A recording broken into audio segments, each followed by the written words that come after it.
आज हम देखेंगे अभाज्य गुणनखंडन के उदाहरण।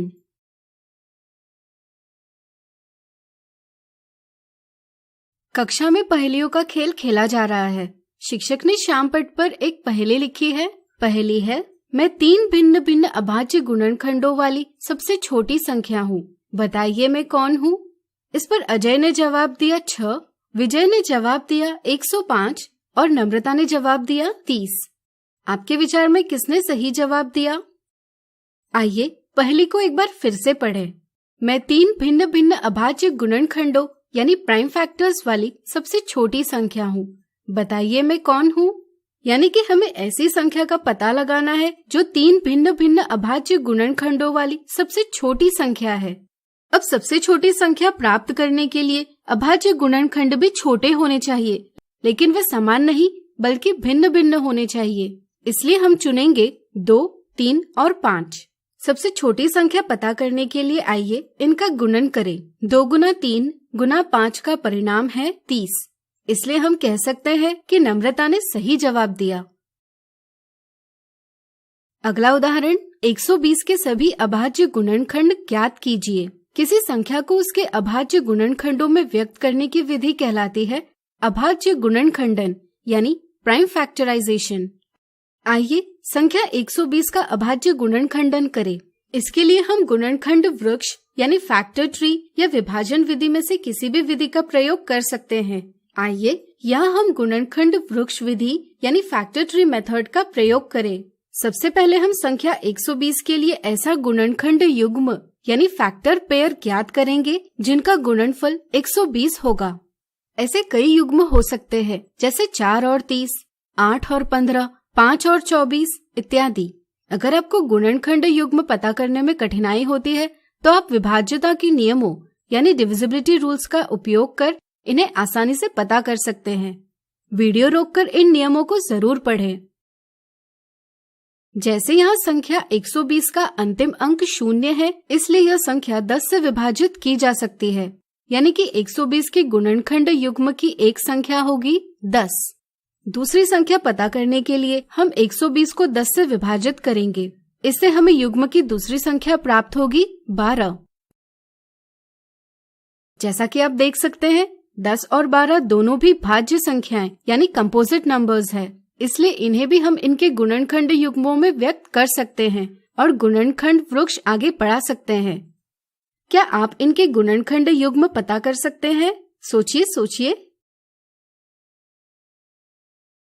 चलिए हम बताते हैं। 10 का गुणनखंड युग्म है 2 और 5 और 12 का गुणनखंड युग्म है 3 और 4। यहाँ 2, 5 और 3 अभाज्य संख्याएं होने के कारण इनका और विभाजन नहीं किया जा सकता, यानी कि गुणनखंड वृक्ष की शाखाएं इनसे आगे नहीं जा पाएगी। लेकिन संख्या 4 का जरूर विभाजन किया जा सकता है। इससे हमें गुणनखंड युग्म प्राप्त होगा 2 और 2। इससे आगे अब शाखाएं नहीं बढ़ाई जा सकती। अब हम 120 को 2 गुना 2 गुना 2 गुना 3 गुना 5 के रूप में व्यक्त कर सकते हैं। इस प्रकार हमने 120 के सभी अभाज्य गुणनखंड ज्ञात कर लिए हैं। इसी तरह से किसी भी संख्या का अभाज्य गुणनखंड प्राप्त करने के लिए इसे शाखाओं में बांटते जाइए जब तक कि हमें सभी अभाज्य संख्याएं नहीं प्राप्त होती। अगला उदाहरण, निम्नलिखित संख्याओं में 2 और 3 दोनों कौन सी संख्या के अभाज्य गुणनखंड है? दिए सवाल का जवाब प्राप्त करने के लिए हमें 84 और 105 का अभाज्य गुणनखंडन करना होगा। आइए पहले विभाजन विधि यानी डिवीजन मेथड से 84 का अभाज्य गुणनखंडन करें। इस विधि से हम संख्या को अभाज्य संख्याओं जैसे 2, 3, 5, 7 इत्यादि से बार बार विभाजित करते हैं। सबसे छोटी अभाज्य संख्या है 2। 84 एक सम संख्या यानी इवन नंबर होने के कारण यह 2 से विभाज्य है। 84 का 2 से विभाजन कर परिणाम प्राप्त होगा 42। 42 को फिर से 2 से विभाजित कर परिणाम प्राप्त होगा 21। 21 2 से विभाज्य नहीं है, इसलिए हम अगली अभाज्य संख्या 3 से विभाज्यता की जांच करेंगे।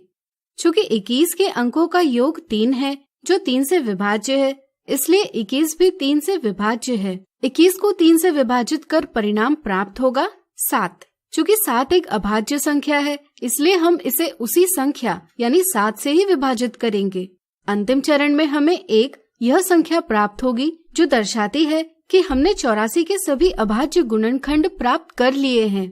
इस तरह से 84 को अभाज्य गुणनखंडों में व्यक्त करेंगे 2 गुना 2 गुना 3 गुना 7। अब आइए 105 का अभाज्य गुणनखंडन प्राप्त करें। इसके लिए आइए गुणनखंड वृक्ष विधि का प्रयोग करें। संख्या 105 के लिए हम संख्याओं का ऐसा युग्म यानी पेयर ज्ञात करेंगे जिसका गुणनफल 105 होगा।